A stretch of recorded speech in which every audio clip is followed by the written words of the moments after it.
दरवाजा खुला हुआ, हमारे दिल में आओ प्रभु, कोई तुझसा देखा ही नहीं, सच है ये मेरे यीशु। आज की मिस्सा का मतलब है सुखना चाय बगान के स्वर्गीय पास्कल आइन की आत्मा शांति के लिए श्री लुकस सुरेन और परिवार की ओर से यह मिस्सा बलिदान चढ़ाया जा रहा है। साथ में मेघन प्रशंसा चौधरी के 13वें जन्मदिन के अवसर पर ईश्वर को धन्यवाद दे और उसके लिए आशीष मांगते हुए उसके परिवार की ओर से चौधरी परिवार की ओर से यह मिस्सा बलिदान चढ़ाया जा रहा है। और साथ में आज हम फिर से हमारे पारिश में जितने भी लोग बीमार हैं उनको भी याद करें, विशेष रूप से पैट्रिक बाड़ा, जॉन बर्कमन्स और समीर बेक, इन तीनों को हम याद करें कि वे जल्दी से चंगाई होकर के फिर ईश्वर के कामों को और अपने परिवार को संभाल सकें। पिता और पुत्र और पवित्र आत्मा के नाम पर हमारे प्रभु यीशु ख्रीस्त की कृपा, ईश्वर का प्रेम तथा पवित्र आत्मा का साचार्य आप सबों को प्राप्त हो। ख्रीस्त में प्यारे भाई और बहनों, आज हम साधारण काल के 14वां सप्ताह में हम प्रवेश कर रहे हैं और आज के पहले पाठ में हम सुन रहे हैं कि नबी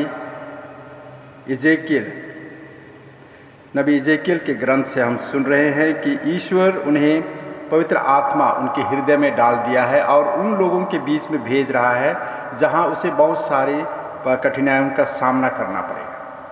और दूसरे पाठ में आज हम सुन रहे हैं कि ईश्वर की अनुकंपा और उसकी कृपा हमारे लिए पर्याप्त है, हम कुछ भी कर सकते हैं, कुछ भी करने के लिए ईश्वर की आशीष हमारे लिए काफ़ी है। और सुसमाचार में आज यीशु ख्रीस्त कहते हैं कि नबी को अपने गांव में, अपने जगह में नहीं स्वीकारते, क्योंकि वे जानते हैं कि वह किस परिवार से आया है, कैसे उसका जीवन था, और इस प्रकार से उन्हें विश्वास करने में असुविधा होता है। तो वही घटना आज यीशु के जीवन में भी घट रही है। तो ये हम लोगों के साथ भी लागू होता है कि हमारे गांव में, चाहे तो हमारे समाज से वो, चाहे हमारे पारिश से, कोई भी बहुत आगे बढ़ते जाता है तो हम लोग को क्या लगता है कि हम लोग को लगता है कि ये कैसे आगे बढ़ रहा है, ये तो ऐसे इस परिवार से आया हुआ है, इसके माँ बाप ऐसे हैं, ये है। उस प्रकार से हम लोग क्या करते हैं, तुलना करते हैं और आज वही घटना हो रही है। तो ये शायद यीशु के समय में नहीं, आज भी ये हो रही है। लेकिन इससे हम लोग को आगे उठना चाहिए, आगे देखना चाहिए कि ईश्वर की अनुकंपा और ईश्वर की आशीष कैसे हमारे ऊपर है। तो आइए इन सबों को याद करते हुए हम ईश्वर के सामने अपने कमजोरियों को स्वीकार करें और ईश्वर से क्षमा मांगें। हम सब मिलकर बोलें, हे भाई बहनों, मैं शक्तिमान ईश्वर और आप लोगों के सामने कि मैंने अपने मन वचन और कर्म से तथा अपना कर्तव्य पूरा ना करने से बार बार किए, अपने कसूर से, अपने भारी कसूर से घोर पाप किया है। इसलिए मैं नित्य कुंवारी धन्य मरियम से, सब स्वर्गदूतों, संतों और आप लोगों से, हे भाई और बहनों, विनती करता हूँ कि आप लोग मेरे लिए प्रभु ईश्वर से प्रार्थना करें। सर्वशक्तिमान ईश्वर हम लोगों पर दया करे और हमारे पाप क्षमा कर हमको अनंत जीवन प्रदान करें। सर्वोच्च स्वर्ग में ईश्वर की महिमा और पृथ्वी पर उसके कृपा पात्रों को शांति। हे प्रभु ईश्वर, स्वर्ग के राजा, सर्वशक्तिमान पिता ईश्वर, हम तेरी प्रशंसा करते हैं, हम तुझे धन्य कहते हैं, हम तेरी आराधना करते हैं, हम तेरी महिमा गाते हैं, हम तेरी अपार महिमा के कारण तेरा गुणगान करते हैं। हे यीशु ख्रीस्त इकलौते पुत्र, हे प्रभु ईश्वर, ईश्वर के मेमने, पिता के पुत्र, तू संसार के पाप भर लेता है, हम पर दया कर, तू संसार के पाप भर लेता है, हमारा निवेदन स्वीकार कर, तू पिता के दाहिने विराजमान है, हम पर दया कर, क्योंकि तू ही पवित्र है, तू ही प्रभु है, तू ही है यीशु ख्रीस्त, पवित्र आत्मा के संग पिता ईश्वर के महिमा में सर्वोच्च है। आमीन। हम प्रार्थना करें। हे ईश्वर, तूने अपने पुत्र की विनम्रता द्वारा पतित मानव का उद्धार किया है। अपने भक्तों का हृदय पुनीत आनंद से भर दे। तूने हमें पाप की दास्ता से मुक्त किया है। अब हमें अनंत सुख प्रदान कर। हमारे प्रभु तेरे पुत्र यीशु ख्रीस्त के द्वारा, जो तेरे तथा पवित्र आत्मा के संग एक ईश्वर होकर युगानुयुग जीते और राज्य करते हैं। आमीन।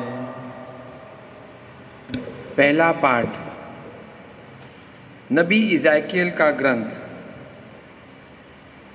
वे जान जाएंगे कि उनके बीच एक नबी प्रकट हुआ है। अध्याय 2 पद संख्याएं 2 से 5। आत्मा ने मुझ में प्रवेश कर मुझे पैरों पर खड़ा कर दिया और मैंने उसे मुझसे यह कहते सुना। उससे मुझसे कहा, मनुष्य के पुत्र, मैं तुम्हें इज़राइलियों के पास भेज रहा हूँ, उस विद्रोही राष्ट्र के पास जो मेरे विरुद्ध उठ खड़ा है। वे और उनके पुरखों आज तक मेरे विरुद्ध विद्रोह करते चले आ रहे हैं। उनके पुत्र हठी हैं और उनका हृदय कठोर है। मैं तुम्हें उनके पास यह कहने भेज रहा हूँ, प्रभु ईश्वर यह कहता है, चाहे वह सुने या सुनने से इनकार करें, क्योंकि वे विद्रोही हैं, किंतु वह जान जाएंगे कि उनके बीच एक नबी प्रकट हुआ है। यह प्रभु की वाणी है। ईश्वर को धन्यवाद। अनुवाक्य। हमारी आंखें तब तक प्रभु पर टिकी हुई हैं जब तक वह हम पर दया न करे। हमारी आंखें तब तक प्रभु पर टिकी हुई हैं जब तक वह हम पर दया न करे। जिस तरह दास की आंखें स्वामी के हाथ पर टिकी रहती हैं, उसी तरह हमारी आंखें तुझ पर टिकी हुई हैं, तुझ पर जो स्वर्ग में निवास करता है। अनुवाक्य।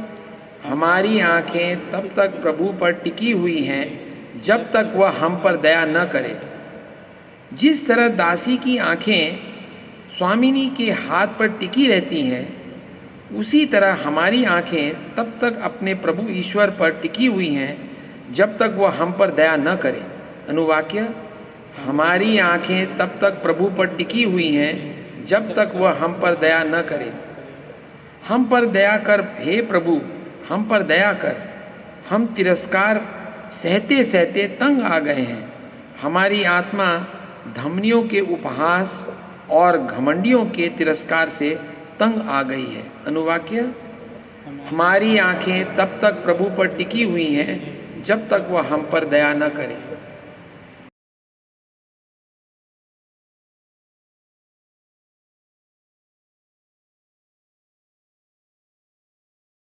दूसरा पाठ कुरिन्थियों के नाम संत पौलुस का पत्र 12 अध्याय 7 से लेकर 10।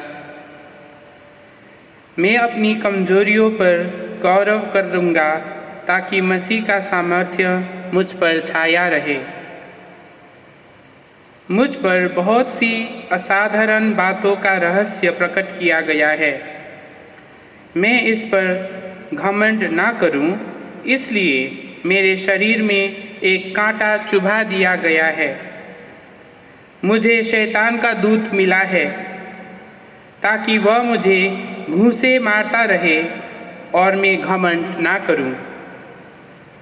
मैंने 3 बार प्रभु से विनती की है कि यह मुझसे दूर हो जाए, किंतु प्रभु ने कहा, मेरी कृपा तुम्हारे लिए पर्याप्त है, क्योंकि तुम्हारी दुर्बलता में मेरा सामर्थ्य पूर्ण रूप से स्पष्ट हो जाता है। इसलिए मैं बड़ी खुशी से अपनी कमजोरियों पर गौरव करूँगा। जिससे मसीह का सामर्थ्य मुझ पर छाया रहे। मैं मसीह के कारण अपनी कमजोरियों पर, अपमानों, कष्टों, अत्याचारों और संकटों पर गौरव करता हूँ, क्योंकि मैं जब दुर्बल हूँ तभी बलवान हूँ। यह प्रभु की वाणी है। जय घोष। Hallelujah, hallelujah. हमारे प्रभु यीशु मसीह का पिता हमारे मन की आँखों को ज्योति प्रदान करे, जिससे हम देख सकें कि उसके द्वारा बुलाए जाने के कारण हमारी आशा कितनी महान है। हालेलुया।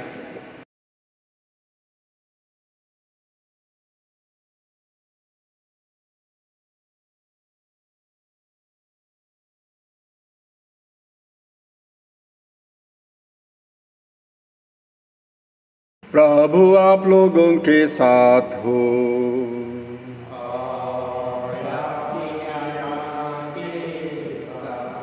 संत मार्कुस के अनुसार पवित्र सुसमाचार। हे प्रभु तेरी महिमा हो। यीशु अपने शिष्यों के साथ अपने नगर आए।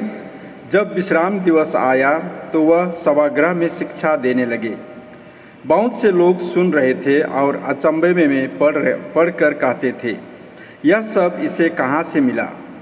यह कौन सा ज्ञान है जो इससे दिया गया है? जो महान चमत्कार यह दिखाता है, ये क्या है? क्या यह वही बढ़ाई नहीं है, मरियम का बेटा, याकूब, यूसुफ, यूदा और सिमोन का भाई? क्या इसकी बहनें हमारी ही बीच में नहीं रहती? और वे यीशु में विश्वास नहीं कर सके। यीशु ने उनसे कहा, अपने नगर, अपने कुटुंब और अपने घर में नबी का आदर नहीं होता। वह वहाँ कोई चमत्कार नहीं कर सके। उन्होंने केवल थोड़े से रोगियों पर हाथ रखकर उन्हें अच्छा कर दिया। उन लोगों के अविश्वास पर यीशु को बड़ा आश्चर्य हुआ। प्रभु का सुसमाचार। हे प्रभु तेरी स्तुति हो।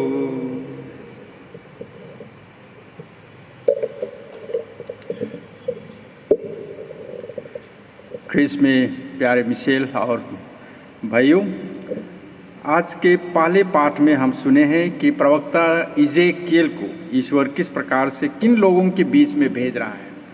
ऐसे लोगों के बीच में भेज रहा है जहां उसको बहुत सारी कठिनाइयों का सामना करना पड़ेगा। वे उसके विरुद्ध हैं। और यहाँ पर वह नबी इज़ेकिएल कहता है कि प्रभु की आत्मा में मेरे भीतर घुस गया है, और मेरे भीतर घुसते के कारण मुझमें वो शक्ति आई है और मैं ईश्वर को नहीं कह सकता हूँ। और दूसरे पाठ में आज हम देख रहे हैं कि संत पौलुस वे कहते हैं कि मेरे लिए ईश्वर की अनुकंपा, ईश्वर की दया काफ़ी है। ईश्वर का आशीष मेरे लिए काफ़ी है। और वह कहता है कि मैं अपने कमजोरी में और भी मजबूत होता हूँ। तो ये संत पौलुस का और हमारे जीवन से ये लागू है। और सुसमाचार में आज हम देख रहे हैं कि यहाँ पर यीशु ख्रिस्त शिक्षा दे रहे हैं और वहाँ पर लोग उसके शिक्षा को सुन करके वे एकदम आश्चर्य हो जा रहे हैं कि वह किस प्रकार से पढ़ रहा है, किस प्रकार से उपदेश दे रहा है, किस प्रकार से वचन को समझा रहा है। और उनमें से बहुत कुछ लोग हैं जो यहाँ पर यीशु ख्रिस्त के पिताजी का नाम नहीं है, ध्यान में सुने हो तो क्या ये बढ़ाई नहीं है कह रहे हैं। तो यीशु बढ़ाई का काम करता था, क्या ये बढ़ाई नहीं है? क्या उसके ये भाई जोसेफ, यूसुफ, यूदा, ये सब इसके भाई हमारे बीच में नहीं हैं? क्या इसकी बहनें हमारे बीच में नहीं हैं? और इस प्रकार से हम देख रहे हैं कि इस प्रकार से जब लोग उनके ऊपर उनको इस दृष्टि से देख रहे हैं तो क्या हो रहा है, वे उनको एक्सेप्ट नहीं कर पा रहे हैं, उसको ग्रहण नहीं कर पा रहे हैं। इसलिए यीशु ख्रिस्त कहते हैं कि यह नबी का अपनी जगह में, अपने कुटुंब में उतना आदर नहीं होता है, और इसलिए वे ज़्यादा वहाँ पर चमत्कार भी नहीं कर पाए, और ये उसके लिए थोड़ा सा आश्चर्य लगता है। तो आज के इन सभी पाठों को ले करके यदि हम थोड़ा सा मनन चिंतन करेंगे तो ईश्वर हम लोगों को दुनिया के कोई भी कोने में भेजता है और वह अपनी आत्मा से भर करके भेजता है। इसलिए हमारा जीवन क्या बोलेंगे, एक बंजारा का जीवन भी है, कह सकते हैं, क्योंकि हम लोगों को ईश्वर हमारे ही समाज में हम लोगों को कहीं ना कहीं ऐसे स्थान पर भेजता है जहां हम लोगों को बहुत कठिनाइयों की सामना करनी पड़ती है। कल 2.5 दिन तक हम लोगों का जेजुइट फादरों का विशेष रूप से सेमिनार चल रहा था, वेबिनार के रूप से, और इसमें इन्हीं चीज़ों की चर्चा अभी तक 12 साढ़े 12 बजे तक इन्हीं चीज़ों की चर्चा हो रही थी। और उनमें से एक फादर कल हम लोगों को जो टॉक दिया, जोशी लोबो बोल करके, कर्नाटका प्रोविंस का, और उन्होंने इसी प्रकार से उसका जो टॉपिक था वह था कि हम लोग कितने कमज़ोर हैं, लेकिन अपनी कमज़ोरी के साथ हम लोगों को ईश्वर किस प्रकार से आगे बढ़ाता है। और उन्होंने 15 वल्नरेबिलिटी का उदाहरण दे करके बताया, और उसके टॉक को सुन के लगता था कि अरे इतना मैंने दिल को छूने वाला। तो शायद वही उसी प्रकार से यीशु भी अपने स्थान पर वही शिक्षा इसी प्रकार से दे रहे थे। इसलिए उसको सुन करके लगता था कि ये कहाँ से ये शिक्षा पाए। तो शिक्षा कहाँ से होती है? एक चीज़ है, हम शिक्षा अध्ययन करते हैं। जैसे एक पुरोहित होने के लिए कम से कम 14 साल लगता है एक पुरोहित होने, उसका अध्ययन करते बाइबल का अध्ययन हो, अन्य धर्मों का अध्ययन हो, करते उसके बाद ही जब वह लगता है कि वह अभी लोगों को शिक्षा दे सके, तभी वह अपने आप को काबिलियत समझता है। लेकिन वहाँ तक उसका सीमित नहीं है, उसका ज्ञान फिर प्रत्येक दिन उसका ज्ञान को आगे बढ़ाना पड़ता है, नहीं तो वह क्या होगा, उसका ज्ञान सीमित रह जाता है, तो सीमित रह जाता है। इसलिए यीशु ख्रिस्त का जो आज कह रहा है वह है कि ज्ञान हमको ईश्वर जरूर देता है। ईश्वर की अनुकंपा और आशीष के साथ ही हम ज्ञान पाते हैं और लोगों को भी उसी प्रकार से शिक्षा देते हैं। तो यहाँ फिर यीशु ख्रिस्त हम लोगों को बताना चाहते हैं कि हम किस प्रकार से ईश्वर के कामों को कर सकेंगे। तो हमारे बीच में एक है कि हमारे दिमाग से हम लोगों को बहुत सारी चीज़ों को निकालना पड़ेगा, और वह है सबसे पहला है कि हम एक दूसरे को किस प्रकार से स्वीकार करते हैं। वो जैसा भी हो उसको हम कैसे स्वीकार करते हैं। अगर हम उसके बैकग्राउंड में जाते हैं तो हम शायद उसको स्वीकार नहीं कर पाएंगे। अगर हम सोचेंगे कि अरे आज उसको हम कैसे हम स्वीकार सकते हैं, उसका घर में तो कुछ है नहीं, वो तो कुछ पढ़ा लिखा है नहीं और कुछ ये किया ही नहीं है। तो इस प्रकार से हम चर्चा करते जाएंगे तो हम अपने आप को कभी भी दूसरों के बीच में स्वीकार नहीं कर पाएंगे। लेकिन यदि हम चाहते हैं कि किसी को स्वीकारना हो तो हम उसको सिर्फ उस दृष्टि से देखें जिससे जैसे उसका बनावट है, जैसे ईश्वर ने उसको सृष्टि किया है। कोई भी समाज में कोई जन्म लेता है तो उसका ईश्वर ऊपर से लिखा था कि तुम इस समाज में जन्म लो, तुम उस समाज में जन्म लो, तुम उसमें जन्म लो बोल करके वहाँ से रजिस्टर बना के भेजा कि हम लोग ईश्वर हम लोग को जैसे हम लोग का ये हुआ वैसे हम लोग समाज में जन्म लिए हैं। तो इसलिए हम लोग नहीं कह सकते हैं कि हमारा जीवन हमको क्यों, कई बार हम लोग कहते हैं कि हम क्यों ये समाज में हम जन्मा बोल करके कई बार लोग कोसते हैं। लेकिन जिस समाज में हम जन्मे हैं उसी को आप अच्छी तरह से देखिए तो कितना सुंदर है, बहुत सुंदर है। मैं आदिवासी समाज को देखता हूँ, उसके जैसा अच्छा समाज, अच्छा सुंदर, प्राकृतिक से जुड़ा हुआ, प्रकृति के साथ जीना और प्राकृतिक को पूजा करना, ये कितना सुंदर समाज है, कितना सुंदर है। लेकिन कई बार हम बोलेंगे कि हाँ आदिवासी बोलने से फिर लगता है कि तो आज यही है, यीशु ख्रिस्त आज हम लोगों को इन्हीं चीज़ों को हम लोगों को अपने दिमाग से निकालने के लिए कह रहा है कि जब हम ये सब को निकाल देंगे तो हम लोग क्या होता है, हम सिर्फ एक ह्यूमैनिटी को देखेंगे, मानवता को देखेंगे। और जब मानवता को सभी को अच्छी तरह से देख सकेंगे तो हम देखेंगे कि सचमुच में संसार इतना सुंदर है। नहीं तो हम सिर्फ अपने ही बीच में एक दूसरे को तिरस्कार करते रहेंगे। तो इन्हीं से यीशु ख्रिस्त आज हम लोगों को बचने के लिए कहते हैं। और ईश्वर हमारे कमजोरी में उसकी कृपा काफ़ी है। क्यों कहता है कि जब मुझ में कमजोरी है तो हम ईश्वर के नज़दीक और आते हैं।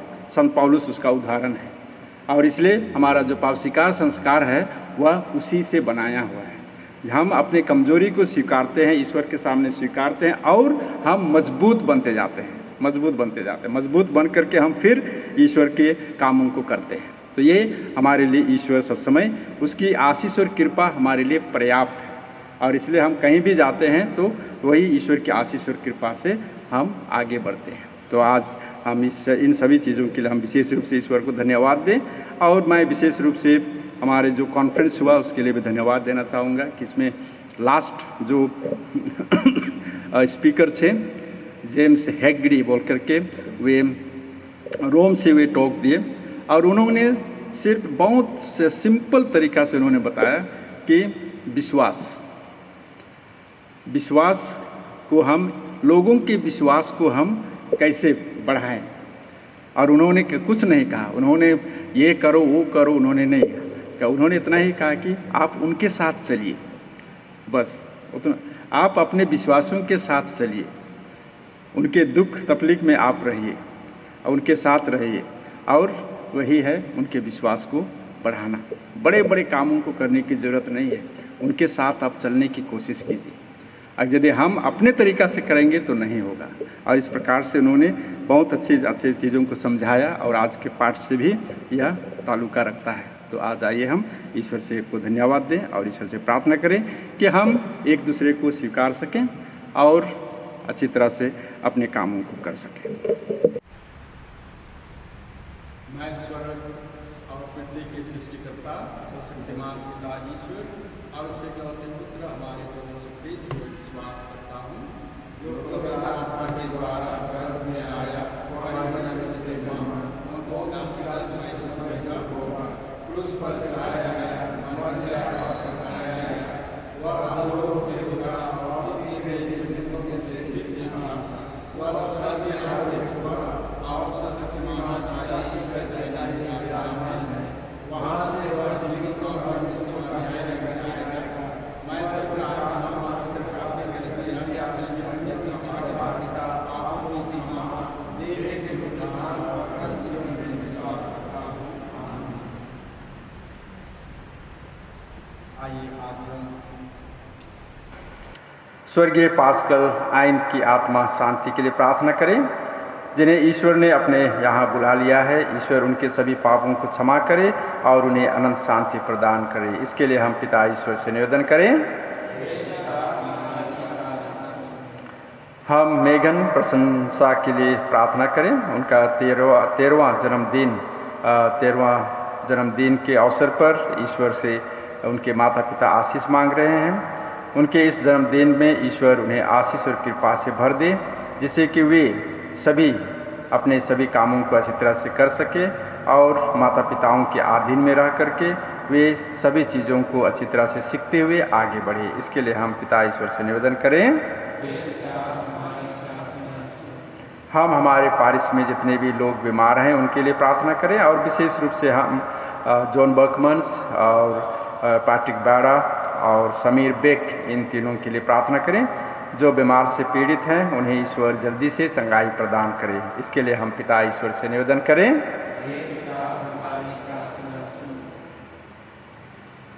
हम प्रार्थना करें। हे परम दयालु पिता ईश्वर, तेरे पुत्र को हमें प्रदान करने के लिए हम तुझे धन्यवाद देते हैं, जिन्होंने आज जीवन सभी लोगों को निस्वार्थ भाव से सच्ची सेवा की, परंतु अंत में वह अपने ही लोगों के द्वारा तिरस्कृत किए गए। फिर भी उन्होंने अपने लोगों को नहीं त्यागा और अपने मिशन कार्य को जारी रखा। हमें यह कृपा तथा वर दे कि हम तेरे पुत्र में विश्वास करें, उनकी शिक्षा को स्वीकार करें और सौंपे गए और उनके मिशन को आगे बढ़ाएं। हम यह प्रार्थना करते हैं उन्हें हमारे प्रभु ख्रीस्त के द्वारा।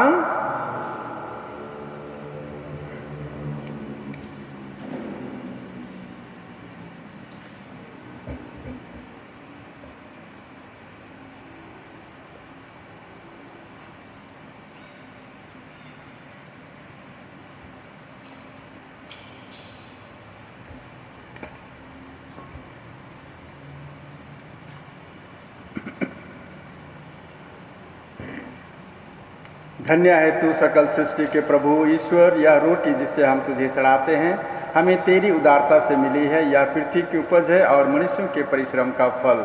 यह हमारे लिए जीवन की रोटी बन जाएगी। धन्य हो ईश्वर अनंत काल तक।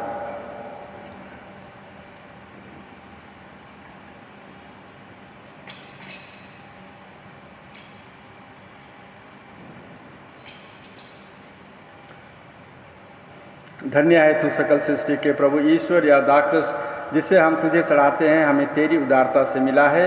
यह दाखलता की उपज है और मनुष्यों के परिश्रम का फल। यह हमारे लिए आध्यात्मिक पेय बन जाएगा। धन्य है ईश्वर अनंत काल तक। हे प्रभु, हम तुझसे अपने को दीनहीन समझते हैं और हृदय से पश्चाताप करते हैं। हम पर दया कर। हे प्रभु ईश्वर, तू आज हमारा यह बलिदान ग्रहण कर।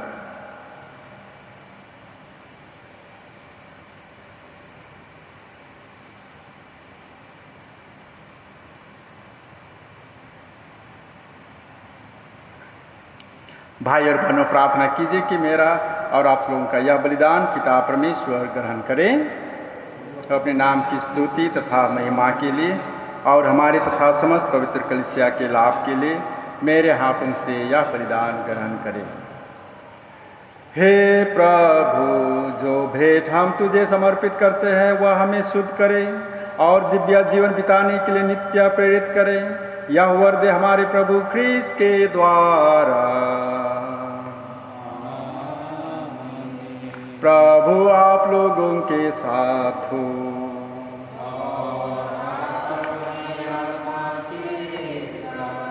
प्रभु में मन लगाइए।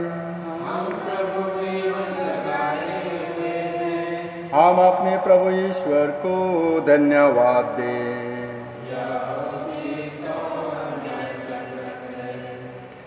हे पूज्य पिता, हे प्रभु पवित्र पिता सर्वशक्तिमान और शाश्वत ईश्वर, यह वास्तव में उचित और न्याय संगत है। हमारा कर्तव्य तथा कल्याण है कि हम सदा और सर्वत्र तुझे धन्यवाद दें। जिस प्रकार तूने अपने प्रिय पुत्र के द्वारा मानव जाति की सृष्टि की, उसी प्रकार अपनी अपार दयालुता के कारण उन्हीं के द्वारा उसका नवनिर्माण भी किया। इसलिए यह शोभनीय है कि तेरी सृष्टि तेरी सेवा करे, मुक्ति प्राप्त लोग तेरी प्रशंसा करें और तेरे सतजन एक हृदय से तेरा जय जयकार करे। इसलिए हम भी समस्त स्वर्गदूतों के साथ मिलकर आनंद पूर्वक तेरा यशोगान करते हैं। पवित्र पवित्र पवित्र शिवमंडल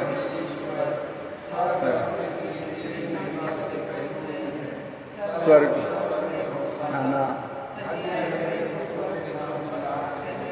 सर्वोच्च स्वर्ग में हुसाना। हे प्रभु, तू वास्तव में पवित्र है, सारी पवित्रता का स्रोत है। हम तुझसे निवेदन करते हैं कि तू यह उखाड़ अपनी आत्मा के संस्पर्श से पवित्र कर दे कि यह हमारे लिए प्रभु यीशु ख्रीस्त का शरीर तथा रक्त बन जाए। जब वे स्वेच्छा से मृत्यु के लिए सौंपे गए, उन्होंने रोटी ली, तुझे धन्यवाद दिया और रोटी तोड़कर उसे अपने शिष्यों को देते हुए कहा, तुम सब इसे लो और इसमें से खाओ, क्योंकि यह मेरा शरीर है जो तुम्हारे लिए बलि चढ़ाया जाएगा।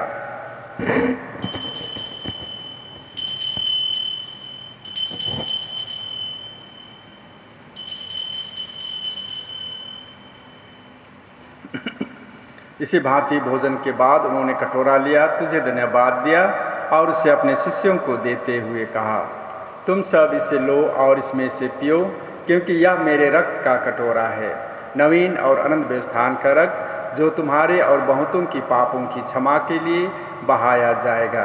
तुम मेरे स्मृति में यह क्या करो।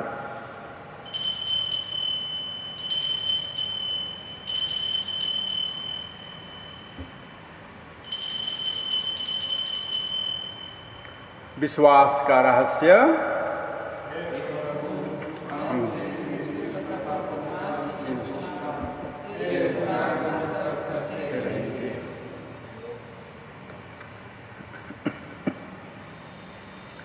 इसलिए हे प्रभु, हम ख्रीस्त के मृत्यु और पुनरुत्थान की स्मृति में तुझे जीवन की रोटी और मुक्ति का कटोरा चढ़ाते हैं।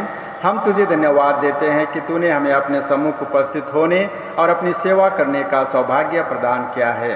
हमारा नम्र निवेदन है कि हम सब जो ख्रीस्त का शरीर तथा रक्त ग्रहण करके पवित्र आत्मा के द्वारा एकता के सूत्र में बंधे रहें। हे प्रभु, हमारे संत पिता फ्रांसिस, हमारे धर्माध्यक्ष विंसेंट आइन और सभी याजकों के साथ विश्व भर में फैले अपनी कलीसिया की सुधीले तथा इसे प्रेम में सिद्ध बना दे।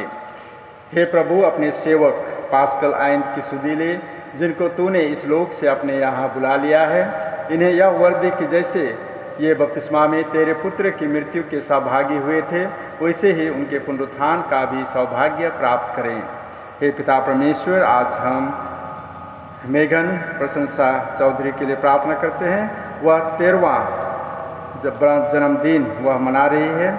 हे पिता परमेश्वर, इस अवसर पर मेघन को अपनी आशीष और कृपा से परिपूर्ण कर उन्हें सभी बुराइयों से बचा और उन्हें अपने माता पिताओं के अधीन में रह करके सभी चीज़ों को सीखने के लिए शक्ति प्रदान कर। हमारे उन भाई बहनों की भी सुधीले जो पुनरुत्थान की आशा में परलोक सिधार चुके हैं, उन्हें और सभी मृतकों को अपने पुण्य दर्शन का सौभाग्य प्रदान कर हम सब पर दया दृष्टि डाल कि हम भी अनंत जीवन के सहभागी बने और ईश्वर की माता धन्य कुंवारी मरियम, उनके वर धन्य जोसेफ, धन्य प्रेरितों तथा सब संतों के साथ जो युग युग में तेरे विश्वस्त बने रहे, तेरी स्तुति और महिमा कर सके, तेरे पुत्र यीशु ख्रीस्त के द्वारा। इन्हीं प्रभु ख्रीस्त के द्वारा, इन्हीं के साथ और इन्हीं में, हे सशक्तिमान पिता परमेश्वर, पवित्र आत्मा के साथ सारा गौरव तथा सम्मान युगानुयुग तेरा ही है। आमीन, आमीन, आमीन।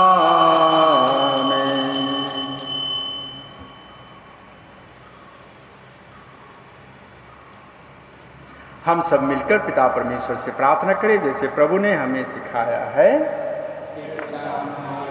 जो स्वर्ग में है, तेरा नाम पवित्र किया जावे, तेरा राज्य आवे, तेरी इच्छा जैसे स्वर्ग में है वैसे इस पृथ्वी पर भी पूरी होवे। हमारे प्रतिदिन का आहार आज हमें दे और हमारे अपराध हमें क्षमा कर जैसे हम भी अपने अपराधियों को क्षमा करते हैं, और हमें परीक्षा में ना डाल परंतु बुराई से बचा। आमीन। हे प्रभु, हम तुझसे प्रार्थना करते हैं सभी बुराइयों से हमें बचा और इस जीवन में हमें कृपापूर्वक शांति प्रदान कर। हम तेरी दया से सदा पाप से दूर और हर विपत्ति से सुरक्षित रहें और उस दिन की प्रतीक्षा करते रहें जब हमारे मुक्तिदाता यीशु ख्रीस्त फिर आकर हमारी धन्य आशा पूरी करेंगे। ये तेरा सामर्थ्य। हे प्रभु यीशु ख्रीस्त, तूने अपने प्रेरितों से कहा है, मैं तुम्हारे लिए शांति छोड़ जाता हूँ, अपनी शांति तुम्हें प्रदान करता हूँ। तू हमारे पापों पर नहीं, अपनी कलीसिया के विश्वास पर दृष्टि डाल और कृपापूर्वक उसे शांति तथा एकता प्रदान कर। तो युगानुयुग जीता और राज्य करता है। प्रभु की शांति सदा आप लोगों के साथ रहे। हम परस्पर शांति कामना प्रकट करें। प्रभु की शांति आप लोगों के साथ।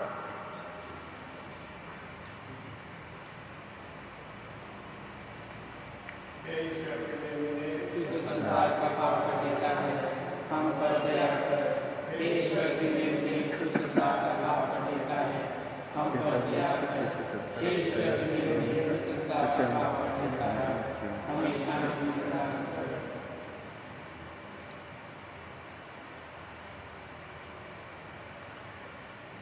देखिए ईश्वर का मेमना जो संसार के पाप भर लेता है।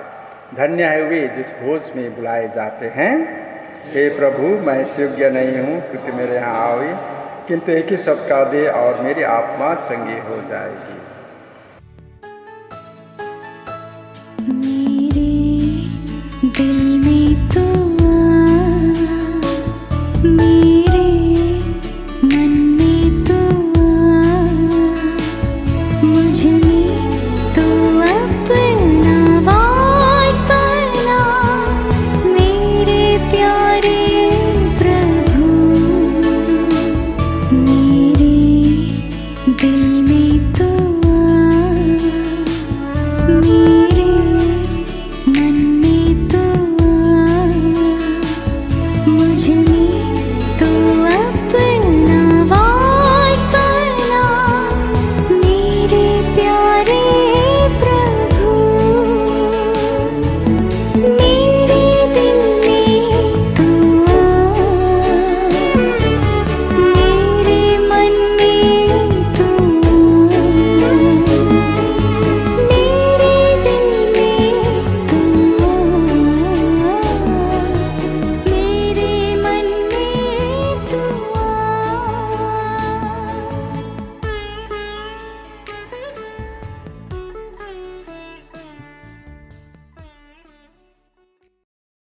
हम प्रार्थना करें। हे प्रभु, तूने हमें महान उपहारों से पोषित किया है। हमें मुक्ति का पुरस्कार प्रदान कर और हम सदा तेरी स्तुति करते रहेंगे। या प्रार्थना स्वीकार कर हमारे प्रभु ख्रीस्त के द्वारा। प्रभु आप लोगों के साथ हो।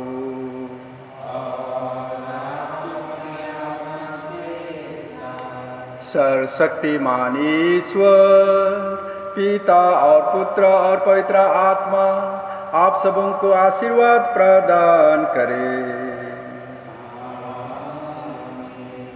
आप लोग विदा ले मिसा संपन्न हुआ। ईश्वर